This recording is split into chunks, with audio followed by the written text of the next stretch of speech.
sini kita akan belajar, Saudara. Janji Tuhan secara nilai doktrin Allah dibagi dua bagian. Pertama, janji Tuhan berkaitan dengan kasih Allah. Nah, di sini jangan sampai salah tafsir. Ada orang yang mengatakan Allah itu kasihnya lebih tinggi, lebih besar daripada nilai keadilan. Jadi Allah tidak mungkin mencipta neraka, dan Allah tidak mungkin mengadili manusia jahat dalam nilai kekalan, karena Allah itu penuh kasih. Pernyataan ini, saudara, tidak seimbang. Kenapa demikian? Karena sifat Allah ada dua, yaitu Allah yang penuh kasih dan Allah yang memiliki penuh dengan nilai keadilan. Maka di dalam perspektif doktrin Allah, janji Allah dibagi daripada dua bagian ini. Jadi Allah yang memiliki kasih, pasti Allah akan menyelamatkan orang-orang pilihannya. Jadi di sini apa yang sesuai tadi apa yang kita baca. Tuhan tidak mungkin ingkar janji. Dan Tuhan sebaliknya sabar. Kenapa dia sabar? Karena Tuhan menantikan keselamatan orang yang hidup di dunia ini untuk kembali kepada Dia. Ini berarti menunjukkan kepada kita, Tuhan itu siap memberikan anugerah umum dan anugerah khusus. Jadi bagi kita, Tuhan ingkar janji. Tapi bagi Tuhan, aku sabar. Sabar menantikan pertobatan orang berdosa untuk kembali kepada Tuhan. Sabar menantikan anak-anak Tuhan untuk boleh bertobat kembali kepada jalan Tuhan. Sabar menantikan kita untuk sungguh-sungguh hidup mengutamakan Tuhan. Jadi sabar. Nah, disinilah kita lihat kasih Allah bisa mendalui daripada seluruh bagian kehidupan kita. Maka di dalam apapun yang terjadi dalam kehidupan kita, jangan kau cepat-cepat mengatakan Tuhan tidak lagi mengasihi engkau, karena engkau diizinkan mengalami kecelakaan, engkau mengalami sakit penyakit, engkau mengalami banyak hal penderitaan. Jangan bilang Tuhan engkau tidak lagi mengasihi aku. Sekali-sekali kita tidak boleh berkata demikian.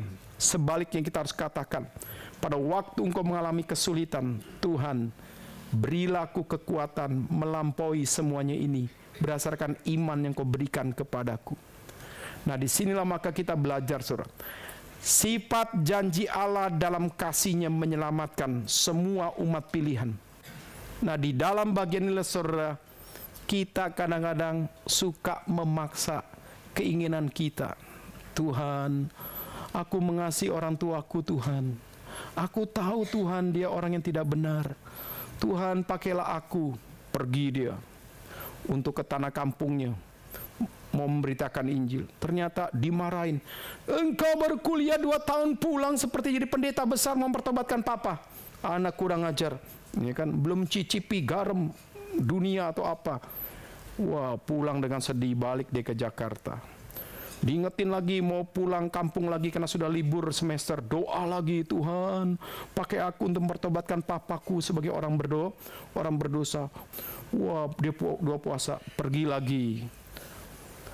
Terus singkat cerita dia dengar lagi sekarang papanya sakit. Kenapa sakit? Karena mungkin umurnya sudah tua. Dia doa lagi, Tuhan, aku mau pulang karena papaku sekarat ya Tuhan. Beri aku kuasa, pakai hamba-hambamu di sana supaya papaku bertobat. Dia pergi lagi, beritakan Injil. Wih, masih sakit, masih galak. Apa kau bilang lahir baru? Papa ini sudah lahir dari dulu. Ya kan? Wah. Maka saya tanya, saudara, salahkah anak itu yang merindukan papanya bertobat?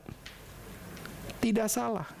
Tapi pertanyaan saya, salahkah kalau akhirnya kita memaksa waktu Tuhan supaya cepat-cepat papa kita bertobat sesuai keinginan kita?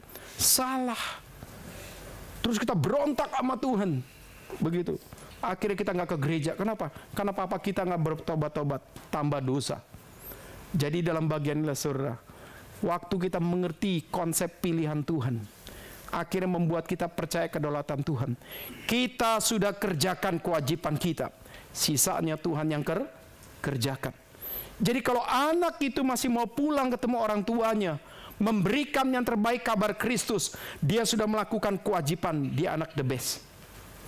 Tapi kalau papanya tidak berhasil misi pertama, misi kedua, misi ketiga, dia harus menerima akan kedaulatan Tuhan. Mungkin bukan melalui dia papa yang nanti bertobat. Mungkin saja melalui sakit penyakit itu sampai titik yang menyedihkan. Baru papanya ingat Tuhan. Baru papa sungguh-sungguh mengerti tentang satu nilai keselamatan. Dan mungkin Tuhan bisa pakai hamba Tuhan yang lain untuk mempertobatkan papanya. Jadi dalam bagian inilah saudara, kita percaya kasih Tuhan tidak mungkin lalai memunculkan umat-umat pilihan. Kasih Tuhan tidak mungkin lalai memelihara kehidupan kita. Dan kasih Tuhan tidak mungkin lalai bagaimana memunculkan kita untuk bersaksi untuk orang di sekitar kita. Tidak mungkin.